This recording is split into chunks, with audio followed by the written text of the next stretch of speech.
إن الحمد لله نحمده ونستعينه ونستغفره ونعوذ بالله من شرور أنفسنا ومن سيئات أعمالنا من يهده الله فلا مضل له ومن يضلله فلا هادي له ونشهد أن لا إله إلا الله وحده لا شريك له ونشهد أن محمدا عبده ورسوله ربنا زدنا علما اللهم فقهنا في الدين اللهم إنا نسألك علما نافعا وعملا متقبلا ورزقا طيبا اللهم انفعنا بما علمتنا وعلمنا ما ينفعنا وزدنا علما. السلام علیکم ورحمۃ اللہ وبرکاتہ. سورہ مدثر، اس کا زمانہ نزول جو ہے اس کے بارے میں جو رائے ملتی ہے ہمیں وہ یہ ہے کہ اس کی پہلی 7 آیات مکہ معظمہ کے بالکل ابتدائی دور میں نازل ہوئی تھی. بعض روایات جو بخاری اور مسلم، ترمذی اور مسند احمد میں ملتی ہیں کہ حضرت جابر بن عبداللہ سے روایت ہے کہ رسول صلی اللہ علیہ وآلہ وسلم پر جو ایک وقت تک وحی رکی رہی جس کو فترۃ الوحی کہتے ہیں. سورہ علق کی جو ابتدائی 5 آیات ہیں جو نبی صلی اللہ علیہ وآلہ وسلم کو جب نبوت دی گئی غار حرا میں، اس کے بعد کچھ عرصہ جو ہے وہ وحی نہیں آتی تھی. اس کو کہتے ہیں فترۃ الوحی، یعنی وحی کے آنے میں جو بیچ میں ایک وقفہ رہا. اس کے بعد جو وحی نازل ہوئی وہ سورہ مدثر کی یہ پہلی 7 آیات ہیں. امام زہری اس کی تفصیل کچھ ایسے بیان کرتے ہیں کہ ایک مدت تک رسول صلی اللہ علیہ وسلم پر وحی کا نزول بند رہا، اور اس زمانے میں آپ صلی اللہ علیہ وآلہ وسلم پر اس قدر شدید غم کی کیفیت طاری رہی کہ بعض اوقات آپ پہاڑ کی چوٹی پر چڑھ جاتے کہ اپنے آپ کو گرا دیں، لیکن جب کبھی آپ کسی چوٹی کے کنارے پر پہنچتے جبرائیل علیہ السلام نمودار ہو کر آپ صلی اللہ علیہ وآلہ وسلم سے کہتے کہ آپ اللہ کے نبی ہیں. اس سے آپ کے دل کو سکون حاصل ہو جاتا اور وہ اس طرح آپ کی کیفیت دور ہو جاتی. ابن جریر میں امام زہری نے اس کو ایکسپلین کیا ہے. اسی طرح امام زہری خود حضرت جابر بن عبداللہ ہی کی یہ روایت نقل کرتے ہیں کہ رسول صلی اللہ علیہ وآلہ وسلم نے فترۃ الوحی کا ذکر کرتے ہوئے بیان فرمایا، ایک روز میں راستے سے گزر رہا تھا، یکایک میں نے آسمان سے ایک آواز سنی، سر اٹھایا تو دیکھا کہ وہی فرشتہ جو غار حرا میں میرے پاس آیا تھا آسمان اور زمین کے درمیان ایک کرسی پر بیٹھا ہوا ہے. میں یہ دیکھ کر سخت دہشت زدہ ہو گیا اور گھر پہنچ کر میں نے کہا مجھے اڑاؤ مجھے اڑاؤ. زملنی کے لفظ آتے ہیں نا اس میں.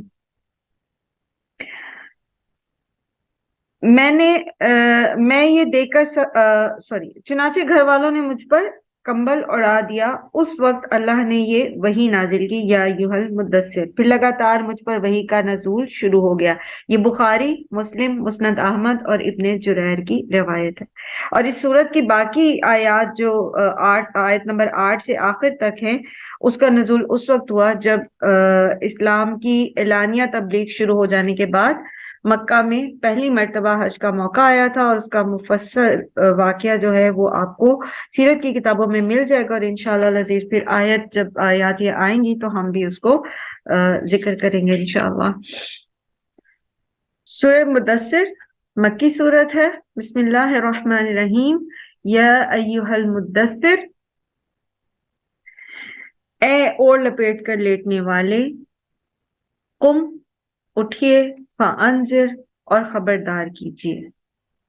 اٹھیے اور لوگوں کو خبردار کیجیے. یہ اسی نوعیت کا حکم ہے جو حضرت نوح علیہ السلام کو نبوت کے منصب پر مامور جب کیا گیا تھا تو ان سے کہا گیا تھا، آپ نے سورہ نوح میں پڑھا کہ انذر قومک من قبل ان یاتیہم عذاب علیم، کہ آپ اپنی قوم کو ڈرائیے اس سے پہلے کہ ان پر ایک دردناک عذاب آ جائے. تو اس آیت کا مطلب یہ ہے کہ آپ صلی اللہ علیہ وآلہ وسلم سے یہ کہا جا رہا ہے کہ اب آپ کو وہ کام کرنا ہے جس کے لیے آپ کو چنا گیا ہے، جس کے لیے آپ کو نبوت کے منصب پہ فائز کیا گیا ہے. اور وہ کیا ہے کہ لوگوں کو ان کے غلط اعمال کے برے انجام سے ڈرائیے.